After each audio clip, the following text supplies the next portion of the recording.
Hi guys, welcome to my channel. Today நம்ம பார்க்க போகிறது ரீஜேஸ் இன் எனிமீஸ் அப்படிங்கிற பிஎல் மேங்காவோட சாப்டர் 23 தான்.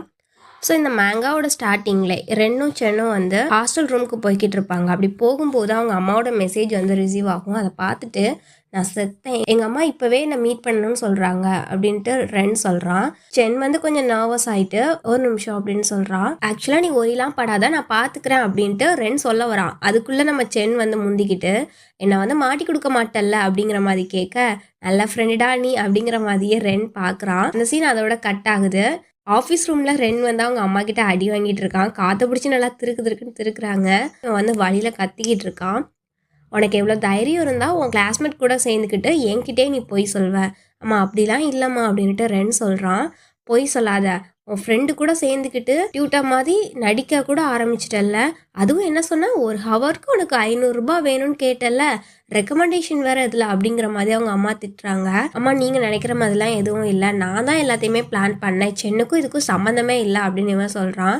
இப்போ நீ என்கிட்ட எதிர்த்து பேசவும் ஆரம்பிச்சிட்டியா அப்படிங்கிற மாதிரி அவங்க அம்மா திட்டுறாங்க.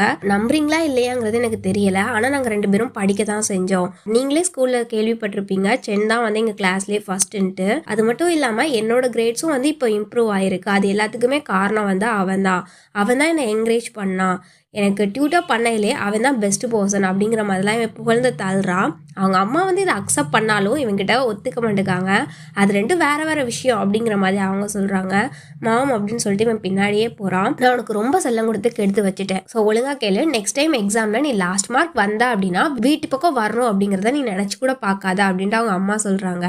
நீங்கள் என்ன சொல்ல வரீங்க, என்னை வீட்டை விட்டு வெளில விரட்ட போகிறீங்களா, நான் நடுத்தருவுக்கு வந்துட்டேனா அப்படிங்கிற மாதிரி இவன் பார்க்குறான். உன்னை வந்து நான் ஹாஸ்டல் ரூமுக்கு அனுப்ப போகிறேன், மூவ் அவுட் ஆகிற அப்படின்னு அவங்க அம்மா சொல்ல, வேண்டாமா அப்படிங்கிற மாதிரி நம்ம ரென் கத்துறான். அதுக்கப்புறம் தான் வந்து திங்க் பண்ணுறான், என்ன ஹாஸ்டல் ரூமா, ஓ அதுக்கு தானே நம்ம ஆசைப்பட்டோம் அப்படிங்கிற மாதிரி இவனும் வந்து கூல் ஆகிக்கிறான். அதோட அந்த சீன் வந்து அங்கே கட் ஆகுது. அவங்க அம்மா சொன்ன மாதிரியே அன்றைக்கி நைட்டே வந்து ஹாஸ்டலுக்கு ஷிஃப்ட் ஆயிடுறான். வந்ததுக்கப்புறமா அவனோட லக்கேஜ்லாம் அன்பேக் பண்ணிக்கிட்டு இருக்கும்போது அவனோட அந்த ஜூனியர் ஃப்ரெண்ட் இருக்கான்ல, அவன் வரான். இதெல்லாம் நமக்கு தேவையா பிரதர் அப்படிங்கிற மாதிரி கேட்குறான். சும்மா சொன்னதுக்காகலாம் நீ டைரெக்டாக மூவ் ஆகி வந்துட்டனா அப்படிங்கிற மாதிரி இவன் கேட்க, இப்போ யார் பயப்படுறான்னு பார்க்கலாமா அப்படிங்கிற மாதிரி ரென் கேட்குறான். இதெல்லாம் பார்த்துட்டு ரென்னோட ஃப்ரெண்ட், உன்னை பார்த்தா ஒன்றும் வீட்டில் விரட்டி விட்டதுக்கு சேடாக இருக்கிற மாதிரி தெரிலையே, அதுக்கு பதில் நீ ரொம்ப ஹாப்பியாக இருக்க அப்படின்னு கேட்க, இனிமேல் எங்கள் அம்மாவோட அட்வைஸ்லாம் நான் வந்து கேட்க வேணாம்ல அப்படிங்கிற மாதிரி ரென் சொல்கிறான். அந்த டைமில் சென்னும் வந்து ஹாஸ்டல் ரூம்குள்ளே வரான். அவனை பார்த்துட்டு இவன் ஸ்மைல் பண்ணிவிட்டு சென் அப்படின்னு சொல்லிட்டு அவன் முன்னாடி போகிறான். இவன் எதுக்காக இப்போ வந்திருக்கான் அப்படிங்கிற மாதிரியே சென் பார்க்க, இதை வச்சுக்கோ அப்படின்னு சொல்லிட்டு கொஞ்சம் அமௌண்ட் கொடுக்குறான்.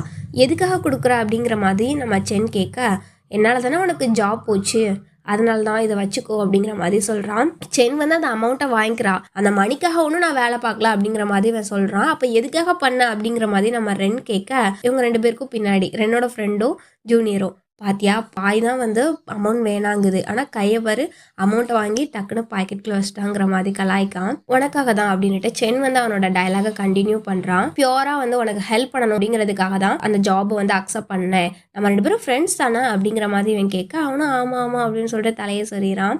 சரி அப்போ இன்னையிலேருந்து நான் உன்னை நல்லா பார்த்துக்கிறேன் அப்படிங்கிற மாதிரி ரென் வந்து அவன் தோல் மேலே கை போடுறான்.